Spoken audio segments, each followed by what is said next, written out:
What's up, everybody? Welcome to Sit Down. I'm DJ Sixsmith. We got a great time here today with hanging out with Brian Welch, Jennea Welch. How are you guys?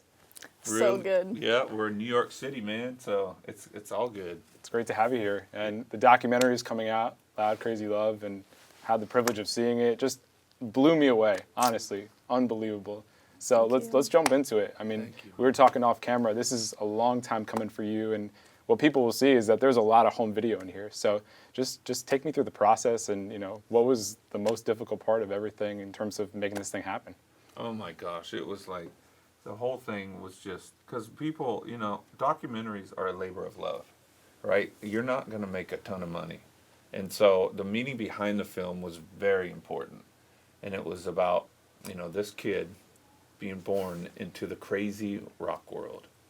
And all the damage that can do with the partying and everything, and then divorce and addiction and everything, but the restoration also. And so it was a process of just the creators of the film they loved it, but at the same time they had lives and they have a business and they have a family. So it was like work for a month and then stop, and then I got to go do this project, and then we're going on vacation with the family, and then okay, I got 2 weeks slotted for this month.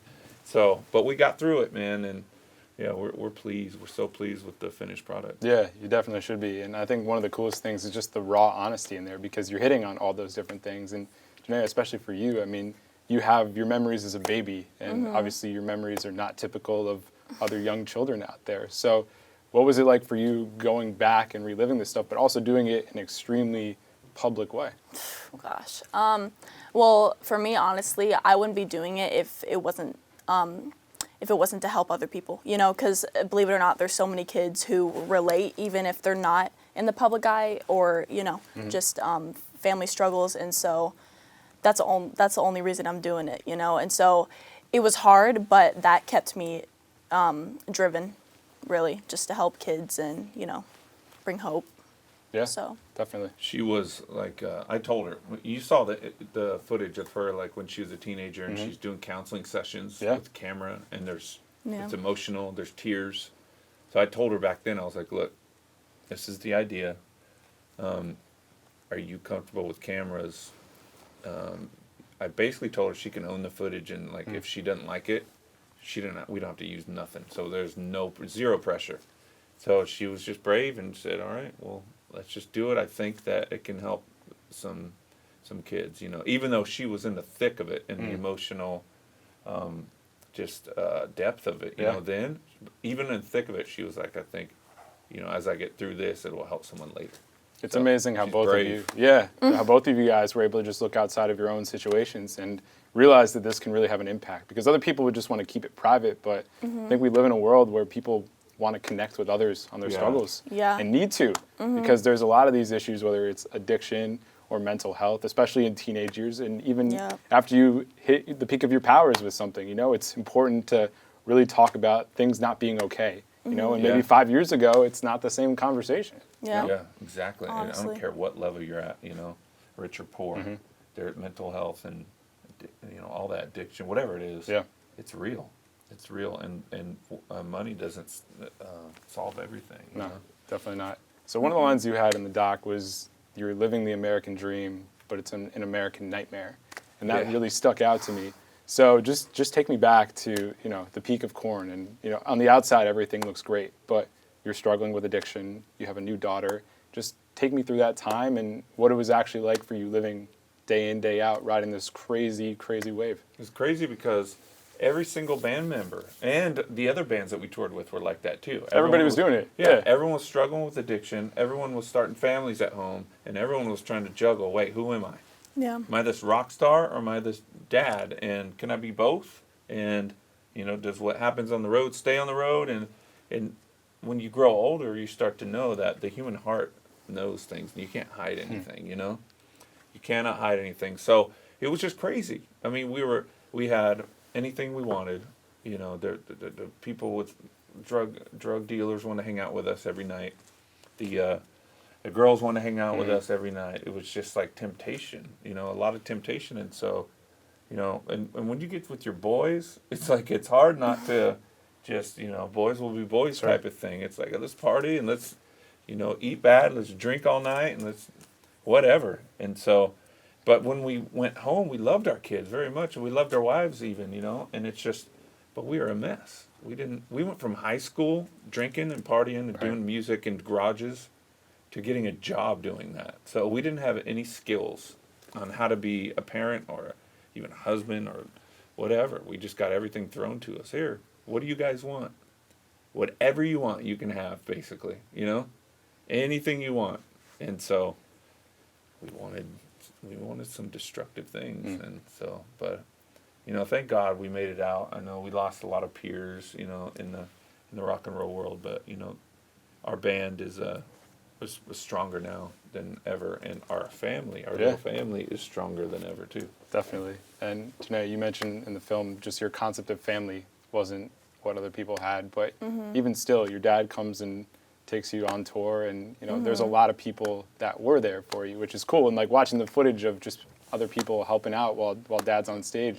What do you remember about those early days when you first go from being without your dad to now this crazy lifestyle, being on the road, doing homework at 2 o'clock in the morning? Man, okay, so,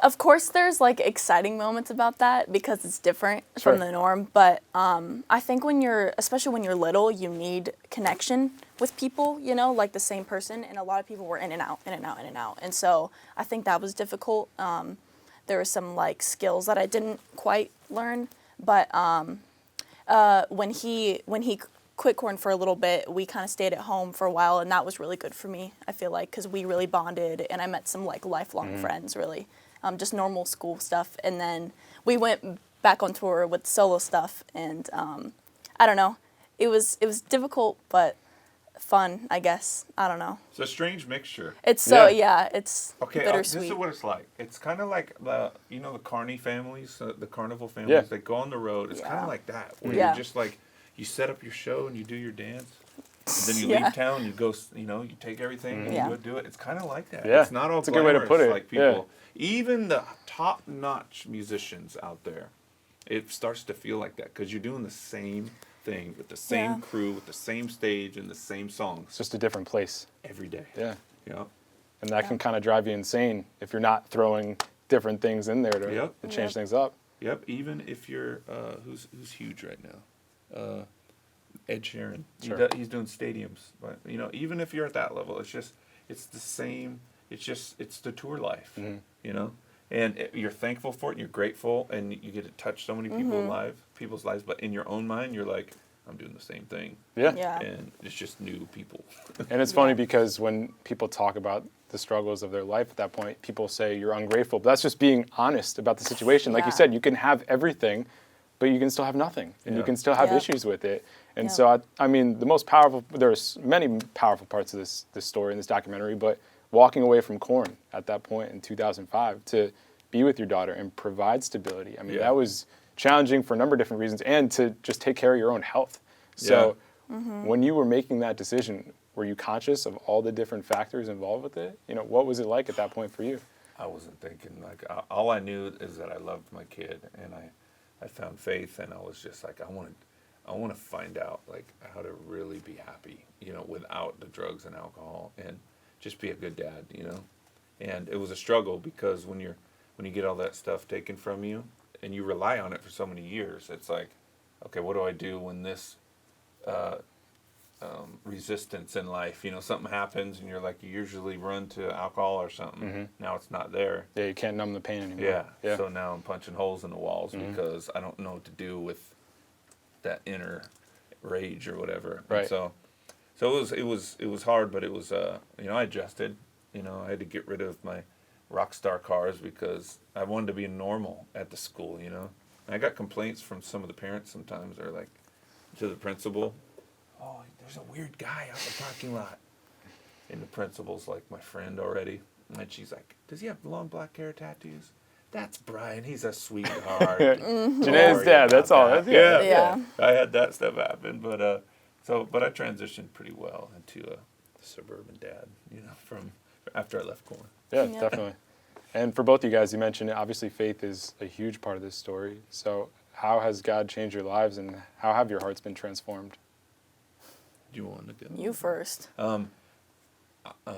It was me first, and I think she's still figuring her stuff out, and with faith and everything, and I am too. It's just I found out that a lot of the religious stuff that we see in the media, like whatever it is, like the Catholic faith, Sure. the problems with the priests and all these different things where Christians can be judgmental. I found out that that's not who God is, and it's about personal relationship, and so my heart got totally healed. Emotionally, I'm stable now. I got bad days like everybody else. Everybody does, yeah. But I have a connection with God. I love to meditate on Him and His love and His goodness and everything. And so I got a great balance, and my faith is everything to me. And I came out pretty strong, freaked some of the rock fans out a little bit, but I think a lot of them that know me respect me now, and they're like, wow, he's really balanced and happy.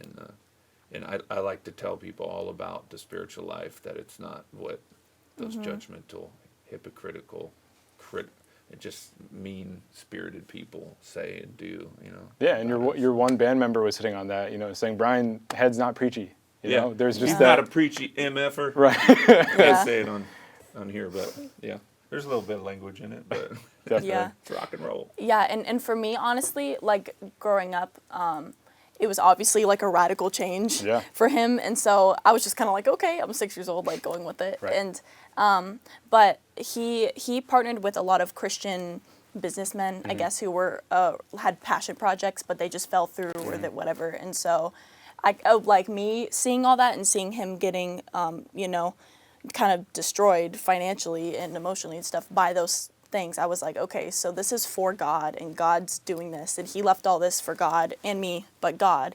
I'm like, okay, so what's God then? Like destruction and greedy businessmen, and I was like, okay, I don't want none of that. So, but I think now I'm definitely open and stuff, and I feel like I have a relationship with God. I'm just trying to find out like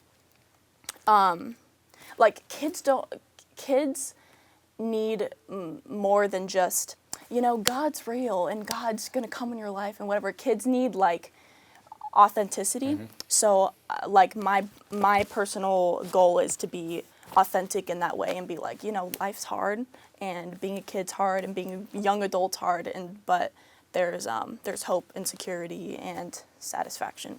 Yeah, no doubt about it. And I think what's great is that you're figuring out what you want to believe in, what's important to you. And, yeah, for sure. I think that part of the story is interesting too, because you're starting this new life, but you're going through a really difficult time. Yeah, and, honestly. It was filled with depression and cutting yourself and just, very tough things. So when you think about your life then compared to your life now, what are some of the differences and how you were able to just get out of that dark time? Well, for me, the number one thing was like family connection. Number one thing, like, because he's all I had, really. Right. And so I think, so in 2013, I went to a boarding school called Awakening Youth, and I had everything taken away, my phone, I had green hair, I had to dye it, and all my clothes and stuff, and I started fresh, and that's what I needed, because I didn't quite know myself. Yeah. That's just what I clung to like find some kind of like identity. And so I wiped it all clean, and I was like, okay, so who am I? Who is really sticking around for me? Who is, what do I like? What do I want to do with my life? And so I learned that he loves me, like, unconditionally, and he's always there for me. And so that really gave me some, like, confidence and, like, security, like, okay, so I'm not alone. And then I think also finding the things that I'm really passionate about, like I love music, I love art, I love writing and stuff, I love people. And so I think learning those things also gave me confidence and, I guess, like a point to living. You know what I mean? Yeah, sure. So. And her ferret. Oh. You got a ferret? I have a ferret. She's the love of my life. What is She's the name like of your parrot? Zoe. Zoe. No, ferret. With an F. You know, the ferret. little weasels? Yeah. Yeah. Oh my gosh. Oh my gosh. It's like the smartest like ferret I've ever seen. She's so sweet. She Wow. like potty trained immediately. How long Yeah. have you Her had name's Zoe. the pet? I've had her for like a year and a half. She's almost 2, but Wow. she's like my daughter. She curls up in my lap. You're learning responsibility. I like it. 20 years old. Yeah. 20 years old. Yep. Is it crazy for you to have a 20-year-old daughter now? So weird. Just weird. 21 in July. And Wow. I'm like, what is going on? It's so But funny. I'm proud. I love it. I love to see life evolve. I'm not afraid to get old. I'm not afraid It's just true. to, because it's just. Yeah, it's all about evolving and growing Yeah. as we go along, right? Yep. Yep. So we're on this journey. We're living and learning to love, and hopefully everybody out there, And so when we get to the end of our journey, then we'll be good for the real life, because we'll take everything we learned, and it's all just going to equal love at the end of that, Yeah, no doubt. So speaking of love, and one of the most beautiful moments of the documentary is you guys at your graduation dancing around there. Yeah. So how cool is it to experience that after everything you guys have been through? Here's a moment to celebrate an accomplishment for you and do it with the person who's been there for you every step of the way. How cool was that? Oh, gosh, it was so amazing. It was so it felt like a puzzle piece, like just clicked. I don't know. It felt like home. Yeah. I guess, I don't know, sharing those things. And I had so many friends and family around too. It was just beautiful. It was really nice. It was really tears, man. Yeah, Joking. that too. That whole season, just everything, Yeah, there was a lot. I remember she got her first job at Chipotle too around then. Oh yeah, nice. And Yep. I went in there and I almost started crying because I saw her behind the register. Hi, can I help you? Because it was the first time I've ever seen her working, and being professional. So, and then that what was it called? Not the graduation. Yeah, sorry. It was stunning just to see her come in there, because Awakening did it like full on. It's the best, Yeah, it looked amazing. It's a family atmosphere boarding school. It's not like uniforms and No. It's love, And It's so very therapeutic. they did it up, man. They did it up, and so just she got her hair did, and the dress, and I walked in. I was like, it was all straight, because look at her hair. That's all natural. Naturally And curly. and she did it all straight, and she looked like a movie star. It was crazy. So one of the other things I thought was really interesting was your parents in the documentary. Yeah. Oh my gosh. That's thinking about their ride with you, because obviously they see their son going to this heavy metal band, then son becomes a Christian, and I love they're riding the wave with you. Streams. Yeah, right? you're bringing the guys over for dinner, and I just see them. They look like these middle America parents, and I can just only imagine those dinner table conversations. So just describe your relationship with your parents and what they've meant for you throughout this whole journey. My poor parents. Man, first I just want metal music, and my dad's like not knowing how to, because all his friends' kids look normal, Sure. and I'm this guy, and so he's like telling me cut my hair and all this, and so we had friction, and then I go and make it in music actually, and he's like, wow, boy, was I wrong, and then so my mom's like hearing all these F words and stuff in Korn's music, and I'm like, Mom, I just play guitar, it's all good. All these extremes, right? Yeah. And then I go and leave the band, and then everyone starts mocking me, and then they think my parents are afraid I'm like getting brainwashed or something, And so, but now that there's so much balance, they understand that it's they found their own faith, and they obviously see that I came around and I'm level-headed now. So. Yeah, but my dad, they're in Bakersfield, California, and my dad just broke his femur actually on Thanksgiving making the meal. Yeah, Man. Yeah, so he's doing good though. He's strong. He's the old school, Yeah, he's so. Just powers through. Oh yeah, Yeah. just like he was on the ground and he called my brother and he's like, I need your help. Paramedics are coming. Listen, this is what you do with the turkey. Yeah. And he told him what to do with the turkey. My brother's like, Dad. Like, you're kidding me? You just broke your leg. Come on. Yeah. So yeah, they're awesome though. That's awesome. cool. Yeah. So when people check out the documentary, what do you want people to know about your story, and what do you want people to learn from watching this? Because like I said, just unbelievably powerful and hits on a bunch of different things. But what specifically do you guys want people to walk away thinking? Can I say something? I just want to say that it's not. People think it's going to be a rock doc, and there is that in there, Sure. but it's so much more. It's a small piece of the much larger scale documentary. And so I would like people to walk away that, you know, never give up. I don't care how bad it looks. Whatever you're going through, there's always, like, it's always going to turn around if you keep going, you know? And that, you know, that religious, like all the religious stuff that we see in the world, the media picks up. What the good stuff that out there, spiritual good stuff, doesn't get documented. And it is good, and God is good. And